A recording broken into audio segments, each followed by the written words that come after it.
शासनपति प्रभु महावीर स्वामी को हम वंदन करते हैं। सभी गुरु भगवंतों को तिकोतों के पाठ से वंदन करते हैं।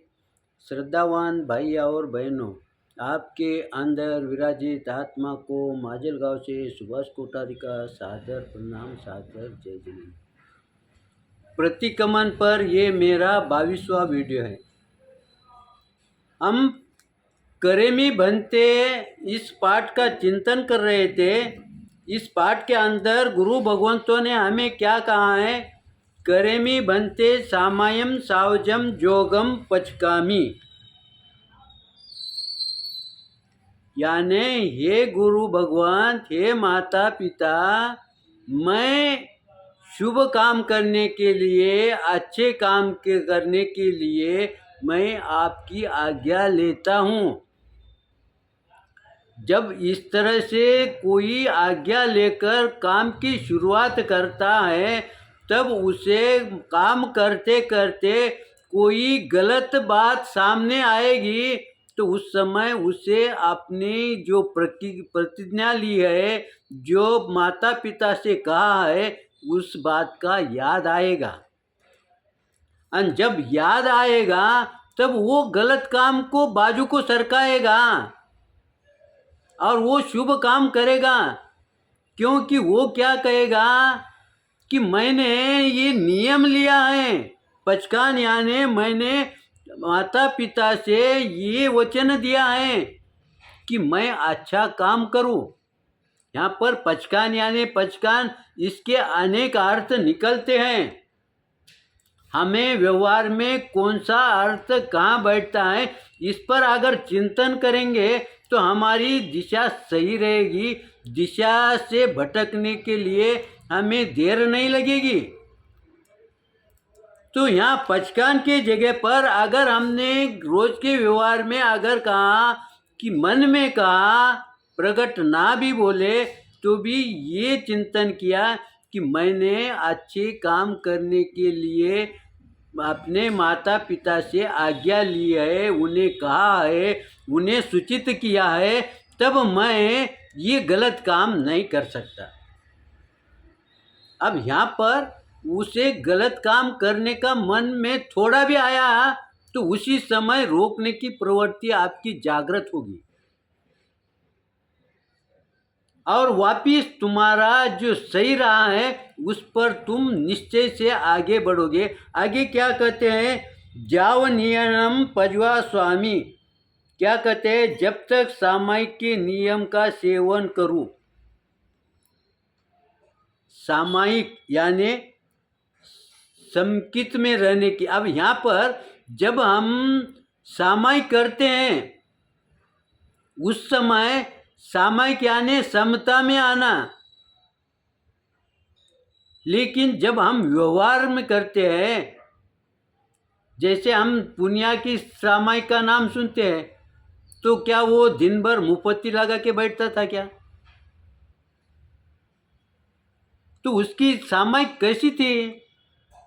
उसकी सामायिक ऐसी थी कि जाओ नियम पजवा स्वामी, वो कहता था कि वो कहता यानी किसी को दूसरे को नहीं कहता था, वो अपने स्वयं के मन में ये धारणा करके बैठा था कि मेरा जो नियम से जो काम करने का मैंने नियम लिया है, पचकान लिया है, माता पिता से जो आज्ञा ली है, वो काम उस ढंग से करने की मुझे पचकान है, मुझे आज्ञा है। जब ऐसे बार बार तुम्हें उस बात का जब ध्यान रहेगा, स्मृति रहेगी, तब तुम्हारा गलत काम करने में तुम्हारी प्रवृत्ति होगी क्या? तो गलत काम में प्रवृत्ति नहीं हुई तो तुम्हारा सही काम करते रहे तो उस समय तुम्हारा ध्यान पुण्य कमाने की तरफ रहेगा कि काम करने की तरफ रहेगा? देखो, हम सामायिक करते हैं, हम क्या कहते हैं? मुझे पुण्य कमाने का है, यानी तुम्हारा ध्यान काय में हो गया? वो पुण्य करने के अंदर। लेकिन यहाँ पर क्या है? वो काम कर रहा है, पुण्य उसको अनायास ही मिलने वाला है ना। और अगर समझो मुझे ये मिलने वाला, यानी तुम्हारा ध्यान में थोड़ा सा विघटन आया है, तुम्हारा ध्यान एकाग्र नहीं हुआ। जब तुम एकाग्र मन से भी अगर काम करते रहे संसार का भी, तो भी तुम्हारा पुण्य का बंद होता रहेगा। कब होता रहेगा? अगर तुम्हारा सही काम होगा तो। हम एक कथा गुरु भगवान से सुनी है कि कोई भाई कहता है कि मेरा ध्यान नहीं लगता, तब वो क्या कहते हैं कि तुम क्या करो, ये कटोरा है तेल का, ये लेके नगरी की प्रदक्षिणा करो, लेकिन ध्यान ये रहे कि एक बूंद भी नीचे न गिरे। अब जब वो वापिस आता है तब वो व्यक्ति कहता है कि तू नगरी में क्या क्या देखा? तो वो क्या कहता है, मेरा ध्यान पूरा कहाँ था? तेल के कटोरे पर था।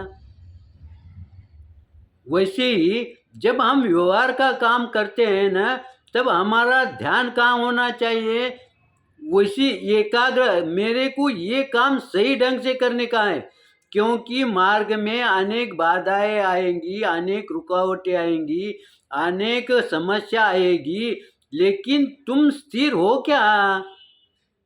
अगर तुम स्थिर होंगे तो तुम्हारा सही काम होगा, और सही काम रहा तो उसका परिणाम तुम्हें सही मिलेगा। ये संसार पक्ष में हो गया। अब लेकिन आध्यात्म के पक्ष में क्या हो गया? जब तुम्हारा संसार पक्ष का काम सही होगा, तब तुम्हारा मन एकाग्र होगा, तो तुम्हारा मन विचलित न होने के वजह से तुम्हारा पुण्य का बंध अनायास ही होगा। वो करना नहीं पड़ेगा, वो स्वयं हो जाएगा। अब जब ये दोनों प्रक्रिया अगर स्वयं होती रहेंगी, तब तुम्हारा मन कैसा रहेगा? स्थिर रहेगा कि नहीं? तनाव मुक्त रहेगा कि नहीं? फिर हम जीते काय के लिए? हम व्यवहार करते काय के लिए? परिवार में रहते काय के लिए? तनाव बढ़ाने के लिए रहते हैं कि तनाव कम करने के लिए वो रहते हैं, कि तनाव घटाने के लिए रहते हैं? तो यहाँ पर तनाव ही उसके पास नज़दीक भी नहीं आएगा। इसीलिए जब डॉक्टर कहता है तुम्हारा वजन कम करो बोले तो वो कम नहीं होता, बढ़ा बोले तो वो बढ़ता नहीं। अगर कम करो बोले तो वो बढ़ते जाता। वैसे ही यहाँ पर की स्थिति है, वो तनाव मुक्त अगर क्रिया कर रहा है ना, तो तनाव उसके बाजू में आएगा ही नहीं। और जब तनाव आएगा ही नहीं तो उसका कार्य कैसा रहेगा? और खाली कार्य ही नहीं, कार्य तो अच्छा ही रहेगा, सही ढंग से संपन्न होगा, वो स्वयं प्रसन्न रहेगा। उसी समय जब कोई भाई उससे के पास आएगा, कोई काम लेके आएगा, कोई मिलने के लिए आएगा, तब वो आपके तरफ क्या देखेगा? आपकी प्रसन्नता दिखाई देगी, आपकी वाणी की मधुरता दिखाई देगी। तो ये प्रभाव उसके मन पर पड़ेगा कि नहीं? उसके व्यवहार पर पड़ेगा कि नहीं? फिर उसका मन प्रसन्न करने के लिए तुम सहायक बने कि नहीं?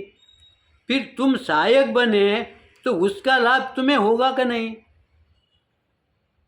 देखो, एक शब्द अगर सही रहा ना, उसमें से कितने शब्द अच्छे अच्छे मिलते जाएंगे, और एक ही शब्द अगर गलत होते गया तो कितना गलत होते जाएगा।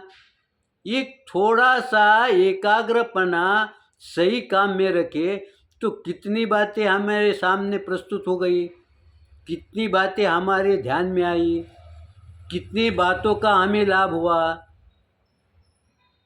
तो यहाँ पर इस तरह से अगर तुम चिंतन करेंगे तो तुम्हारा व्यवहार भी शुद्ध होगा, तुम्हारी सामायिक भी शुद्ध होगी, तुम्हारा हर कार्य शुद्ध होगा,